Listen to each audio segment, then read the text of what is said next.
9 TV news కి స్వాగతం. భీమ్గల్ మండలం బడా భీమ్గల్ గ్రామంలోని జిల్లా పరిషత్ ఉన్నత పాఠశాలకు చెందిన విద్యార్థులు దాస్వజ, మానస, అనుకేష్, శ్రీవాణి అను నలుగురు విద్యార్థులు national mean come merit scholarship పరీక్షలో ఎంపికైనట్లుగా జిహెచ్ఎం కృష్ణస్వామి తెలిపారు.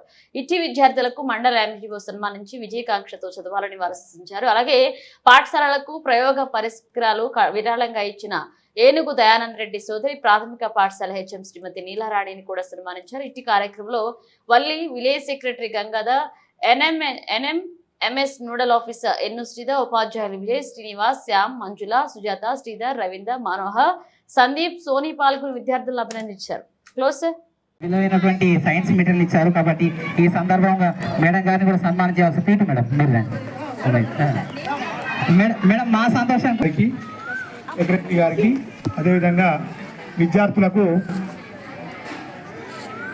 అందరికీ పేరు పేరున నమస్కారం. విద్యార్థులకు శుభ ఆశీస్సులు. బడి ఎప్పుడు చాలైంది? అందరు వచ్చిర్రా? ఈ లాస్ట్ లెవెల్లో ఆడుకోలే ఫోన్ సెలవులల్లా ఫోనే చూసిన వాళ్ళు చేయలేమంటారు. మన దగ్గర ఉన్న పిల్లలు భారతదేశ స్థాయిలో పోటీపడి మరి 12,000 రూపాయల స్కాలర్షిప్ సంబంధించిన ఒక సర్టిఫికేట్ తీసుకోవడము, అదేవిధంగా దానిలో విజయం సాధించడము అనేది చాలా గొప్ప విషయం. మిగతా పిల్లలకు అది ఇన్స్పైర్ ఇస్తుంది. అంటే నేను కూడా అలా కావాలనే ఒక ఆలోచన, పోటీతత్వం కూడా మరి మనకు కనిపిస్తుంది. కాబట్టి అభినందన తెలియజేస్తున్నాను. రెండవ విషయము, మరి ఇక్కడ మీ ప్రైమరీ స్కూల్ హెచ్ఎం వారి బంధువు, మీ బ్రదరా? వాళ్ళ బ్రదర్ ఇక్కడ అమెరికాలో, హైదరాబాద్. వారు కూడా సామాజిక దృక్పథము, మనం ఎంత డబ్బులు సంపాదించినా కూడా చివరికి సమాజానికి ఏమైనా చేస్తేనే మనకు గుర్తింపు వస్తుంది. నేను బాగా డబ్బులు సంపాదించిననుకో నా కొడుకు బిడ్డ తీసుకొని పోతారు. కానీ అదే సమాజానికి కూడా కొంత ఇచ్చిననుకోండి, సమాజం అప్పుడప్పుడు మనం గుర్తు చేస్తుంది. లేకపోతే మా కొడుకు బిడ్డ నా మొత్తం నా ఆస్తి కూడా పంచుకుంటారు. ఎవరైనా అంతే, మీ హెచ్ఎం అయినా, మా గంగాధర్ అయినా, ఇంకోలైనా ఎవరైనా అంతే. కాబట్టి మనకు వచ్చిన దానిలో సమాజానికి కొంత సాయం చేయడం వల్ల భగవంతుడు కూడా మంచి ఆశీస్సులు అందిస్తాడు.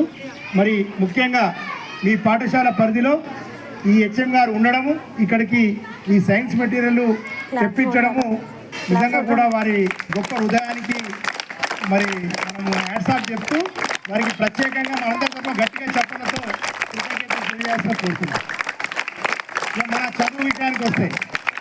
మన చదువు విషయానికి వస్తే సర్కారు బడి అంటే ఈ బడి చక్కగా ఉండదు, చదువు చక్కగా రాదు అని కొంతమంది పేరెంట్స్ మధ్యలో ఉన్నది. పిల్లల తప్పు కాదు, పేరెంట్సే ఉన్నది. ఉచితంగా బస్సు కావాలి, ఇంట్లోకి రూపాయి కిలో బియ్యం కావాలి, ఇంట్లో నలుగురికి పెన్షన్ కావాలి, ఆరోగ్యశ్రీలా ఉచితంగా ఇక్కడ నుంచి భీమ్గల్కో లేకపోతే ఆర్మూర్కో ప్రైవేట్ బస్సు వస్తే ఆ బస్సులో పిల్లగాడిని టై కట్టించి బూట్లు వేసి పంపించి ఇంటికి వచ్చి వాడు మమ్మీ డాడీ అనగానే అమ్మా నాన్న బాగా ఖుషి అవుతుంది. కానీ అసలు విషయం ఏంటంటే అక్కడ ప్రైవేటు బడిలో చెప్పే టీచర్లందరూ కూడా ఈ ప్రభుత్వ ఉపాధ్యాయులతో పోటీ పడి ఉద్యోగం సాధించలేక ఉన్న వ్యక్తులందరూ వాళ్ళు. ఎవరు? ప్రైవేట్ దానిలో. అంటే మనకు ఇక్కడ ప్రభుత్వం పోటీకో ఇక్కడ ఆర్మూర్లో ఇంకో ఇక్కడ నుంచి ఒక 15-20 నిమిషాలు టైం పడుతుంది. మరి పొద్దున 9:30కు స్కూల్ ఉంటే 9:30 స్కూల్ ఉంటే ఉదయం 8 గంటలకే బస్సు ఎక్కించుకుంటారు. మళ్ళీ సాయంత్రం 4:30-5 గంటలకు స్కూల్ అయిపోతే ఇంటికి వచ్చేసరికి 6 అవుతారు. నీ జీవితం అంతా బస్సులనే సగం అలిసిపోతావు. నువ్వు పోయి చదివేం నేర్చుకుంటావు అక్కడికి పోయి. కాబట్టి ప్రైవేట్లో ఓన్లీ బట్టి పెట్టించే కార్యక్రమం ఉంటుంది. అర్థమైంది కదా? బట్టి పెట్టించడం ఉంటుంది. అశోక్